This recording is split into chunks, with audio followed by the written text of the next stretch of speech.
Who invented voice notes? Because I love them, and I'm going to tell you why, and also what I learned while sharing a voice note.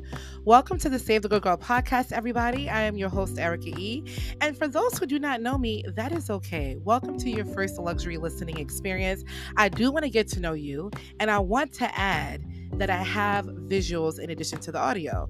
So you can follow me on Instagram, Facebook, Pinterest, TikTok, YouTube, and I want you to be in VIP because the only way to get a proper welcome into the Save the Good Girl universe is to be in luxury. So therefore, go to savethegoodgirl.com, enter your email address, and you are going to get lovely newsletters specifically crafted by me. And we get a chance to talk and be and have fun and see each other. I love it. I love talking to y'all. I really do. So y'all, I really fell in love with voice notes during my time of depression. And the reason why I fell in love with voice notes was because it was my introduction back into people. When you are depressed and reclusive, you don't want to talk to anybody. You don't care about what's going on. You don't want to talk on the phone. You don't want to text. You are completely disengaged. So when I was coming out of it, sending voice notes and receiving voice notes was like the perfect and softest way for me to communicate with people. Because what would happen to me was people would call me, and because I was still going through a lot, I wasn't in the right mental space to actually respond and engage in a phone call. So having the opportunity to send a voice note, because maybe during that time I was good, and then they could respond to me, and then the fact that I could respond when I was great again was perfect for me. It was perfect. So once that was introduced to me, it allowed me to get very close to people. It allowed me to share updates and hear updates from them when I had the emotional capacity to hear it. And after that, I just continued going with it, and I loved it, and I still love it now. And I have certain friends who are not part of the VCC. I call that the voice note community crew. There are certain people who love to have phone calls. There are certain people who love to meet in person. I love all of that too. And there are people a part of the VCC. And these are people that I send voice notes to on a regular basis. And my voice notes can range from 7 seconds to I've received voice notes as high as 15 minutes. Because when we're going in, we're going in. I don't know if you guys saw recently, they have like these memes that says, I'm listening to my friend's voice note like a podcast. It is so true. It is so true. But I love it. I love the fact that I can really respond at my emotional convenience. That's what I love about it. And recently I was sending a voice note to my cousin, and she was like, girl, this is something you need to put in your podcast. And I was like, you know what? You're right. You're absolutely right. So I was sharing with her an experience that I had with someone, and I wasn't really too happy with this person. And I was like, I'm not feeling, the relationship between me and this person. I think that it's shifting. And one of the things that I think is really hard about adulting is when you realize that certain people are no longer serving you, but they didn't do anything egregious for you to cut them off. So it's hard because you don't really feel right with them, but then at the same time, it's so much easier when something big happens. Because I was like, I'm definitely cutting this person off because they did this. But when the person didn't do that, but yet you still feel a bit uncomfortable, I find that to be a little uneasy. But what I told her was that I'm able to give people grace because we're human beings. We make mistakes. And if I didn't, I would be very hypocritical because I need grace as well, right? I'm not perfect. I have flaws. Like, I get upset. I have my frustrations. I'm sure my friends get annoyed with me all the time, So I want to give people grace. However, I still have to protect myself. I still have to have my boundaries in place. And there's different boundaries for different people. And that's what I mean by protecting myself. Like, I cannot put myself in a position for me to be in a space where emotionally I'm very frustrated, or I just don't want to be around or talk to certain people. It's just not a good feeling. And you know that with your physical bodily responses, right? So for example, if somebody calls you, are you annoyed? Are you rolling your eyes? If they want to hang out, are you kind of slow to make plans? When they call you, are you just kind of like, yeah, like you're kind of like fading a little bit. And this is where I was telling her that I have to take inventory with myself almost all the time about how I feel to know how I react. Because when you are just reacting, you're not really processing much. You're just kind of going off of, oh my God, I'm upset. This person pissed me off. Boom, like you're exploding all the time. And clearly that's not the appropriate way to be. So I have to ensure that I am pausing and taking note of where I am, because my goal is to be emotionally healthy. That's my goal. And in order for me to do that, I have to exercise my mindset all the time. Just the same way for us to be healthy, we have to exercise certain things in our lives. We have certain routines. We have to be very mindful about what we're doing. I think it's the same thing for our mindsets. And what I was sharing with her as well was, in addition to, yes, you have people that makes you maybe feel a little off, because what I've noticed is that I really don't like when I share things with somebody and they don't really have interest in what I'm sharing. So I used to be very, very upset, angry, curse people out, just upset and, just really like super, super duper angry. And what I've learned is that I can't do this with everybody. So now when I take inventory, I'm specifically changing how I react with everybody individually. And I test people now. So maybe I'll share a little something to see how you react. And based off of that, it lets me know how to moving forward. So let's say if I share something with you and I see that you're changing the subject, you're not really as interested in what I'm talking about. So maybe I know that when I'm talking about my creative process, you're just not that friend I speak to, right? Maybe you're the friend I talk to about cute spots. Maybe you just want me to listen to you, right? So therefore, when it comes to me, I'm going to keep it short and cute, because what I don't like and what I'm not going to tolerate is for you to constantly ignore what I'm saying to go back to you anyway. So therefore, let's just make it simple, and I'm just going to be mindful of what I share. So now I'm very specific of who I talk to and the magnitude of what I'm sharing, because why be upset and annoyed? Why? And what I've also shared with her in a voice note was that I love being around people who are able to identify, right, when I'm not myself. As a human, we need to be validated, we need to be seen, and we need to be heard. It is so beautiful and it feels so good to be around people who see you when you don't see yourself. Because that person, like, that just says a lot to me, because that person is paying attention to your behaviors. Like, I have a friend who knows from the tone of my voice when something is wrong, And that is so beautiful to me, because you have people who don't recognize nothing. They're just like, oh, you're good. It's like, actually, I had a couple of breakdowns. I'm not good, but okay. You know what I mean? But it feels good because I get discouraged. I get sad. I get reclusive. I get lonely. I have grief attacks. I have doubts. Spiritually, I feel like sometimes I'm under attack. I get confused. I get really down. I get demotivated. Sometimes, y'all, I don't want to record. Sometimes I'm like, why am I doing this? Like, why? I go through those moments, right? And it feels so good to be around people that no matter what space you're in, they love and care about you unconditionally. That is unconditional love. I think when people talk about unconditional love, they usually reference it romantically, but it's also there with friendships. It's also there with family and with romance, right? This person loves you no matter what condition you are currently in, because you're not going to stay there. And when people see you when you don't see yourself, that gives you fuel to get back to where you need to be. So when I was talking to people and I was really low and I'm hearing, Erica, you did this, you did that, remember? You did this, remember? You helped me with that, remember? Y'all, it is so important that we share with people how inspirational they are to us and what they have done to us and what we have learned from them.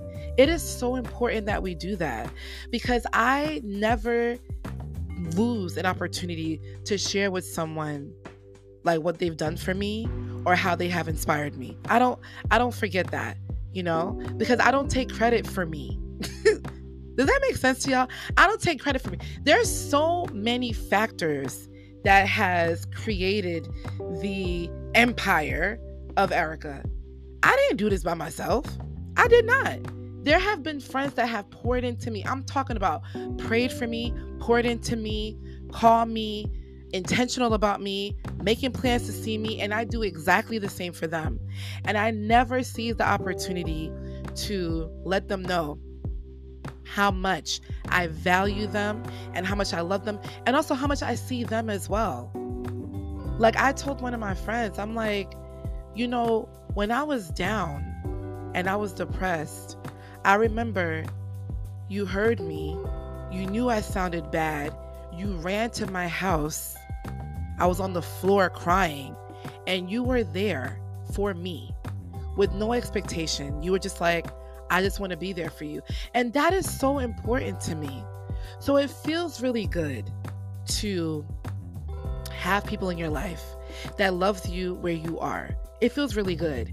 And the reason why I titled this particular episode More Than a Voice Note is because, y'all, I cannot tell you how many breakdowns, breakthroughs, revelations, recipes, skincare reviews, creamer reviews, ice cream, gelato, restaurants. I cannot tell you how many things I have shared on a voice note.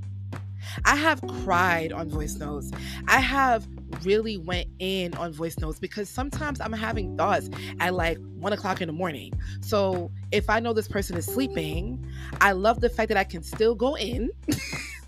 I can still go in and you can get it in the morning or in 2 days or whatever. And you can respond whenever you see fit. It is more than just a voice note. I think that is probably one of my favorite ways to communicate with people because it's just so emotionally convenient. It is emotionally convenient because sometimes my friends will send me voice notes. Let's say I got a couple right now and I'm recording, but that's the thing. I could respond when I'm done. I could respond when I'm done. I could respond tomorrow. Like, I just enjoy having the opportunity to share how I feel in that instant, in that moment. And we were going in on these voice notes. And did you guys see that they have like this meme on social media and it says that you're listening to your voice note, your friend's voice note, like a podcast?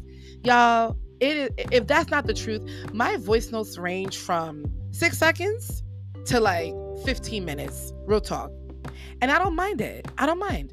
I love listening to them. I really do. I enjoy them. And I take them so seriously that I only listen to them when I am available.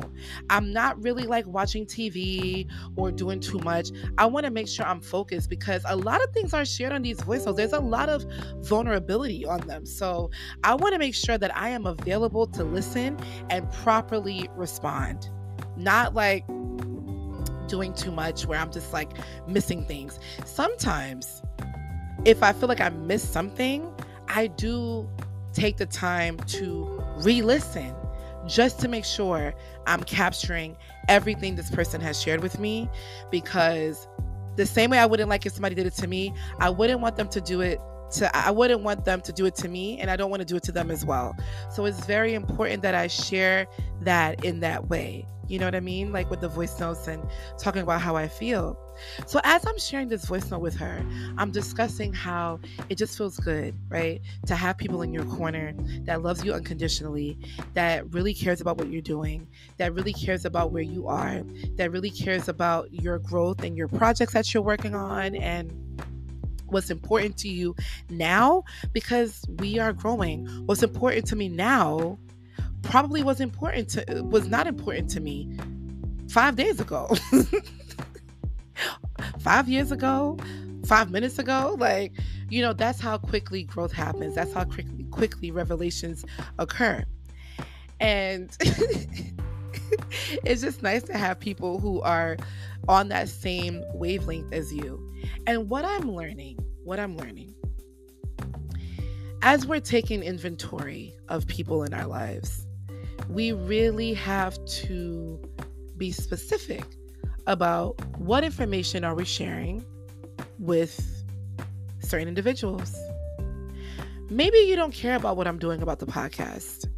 Maybe you have never even listened to my show.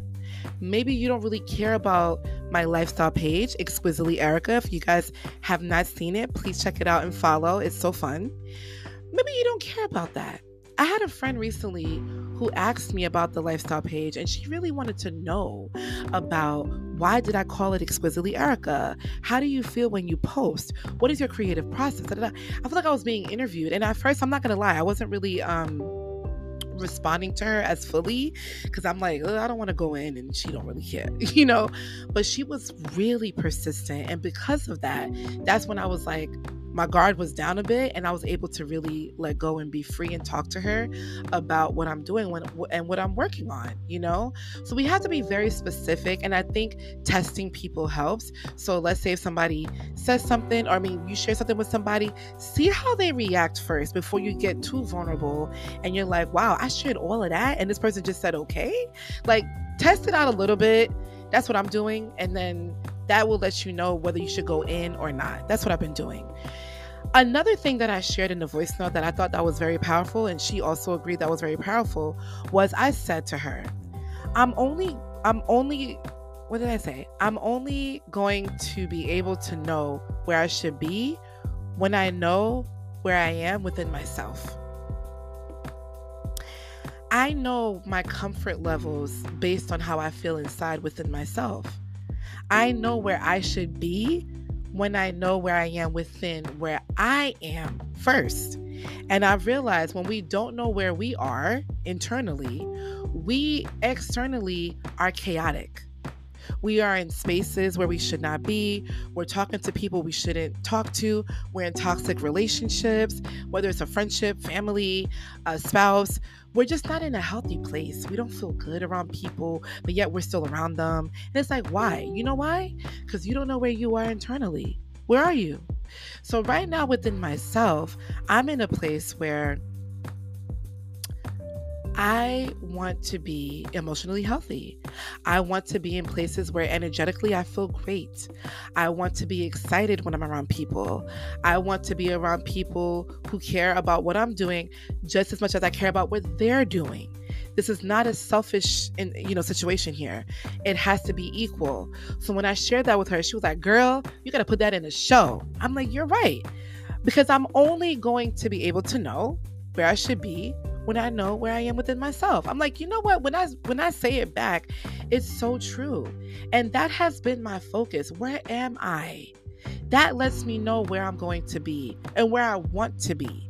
I want to be in a place that is growth, in a place that's healthy, in a place that feels good, in a place that's fun. I'm having really great conversations. I'm learning, and I just feel good. I feel good because I have control about those external environments, and I'm going to exercise that control. I have control of who I send voice notes to, who I respond to, who I hang out with, who I travel for. All of these things are emotional and mental and physical and financial investments. And I'm doing my research, because when you're doing an investment, you got to do your research. So I'm doing my research before I invest. Okay? That's right. And yes, I said all of that in a voice note. I love sending them. I love integrating my thoughts and learning and revelations, all of that through those voice notes. It is more than a voice note to me. There's a lot of revelations that occur. It's really warm for me. How do you feel about voice notes? Do you use them? Do you feel the same way that I feel, that you have to be very, you have to pick and choose who you share certain things with? How do you feel about that? Let me know, y'all. As always, I want to hear your feedback. I want to hear your thoughts. This is the Shot of Erica episode. I didn't even say that. See, I just went into the show. It's Shot of Erica. It's really short, so the episode is done. But I want to hear your thoughts and how you feel about what I just shared. We got to keep it cute. Let me know, you guys. I cannot wait to talk to y'all next week. Bye.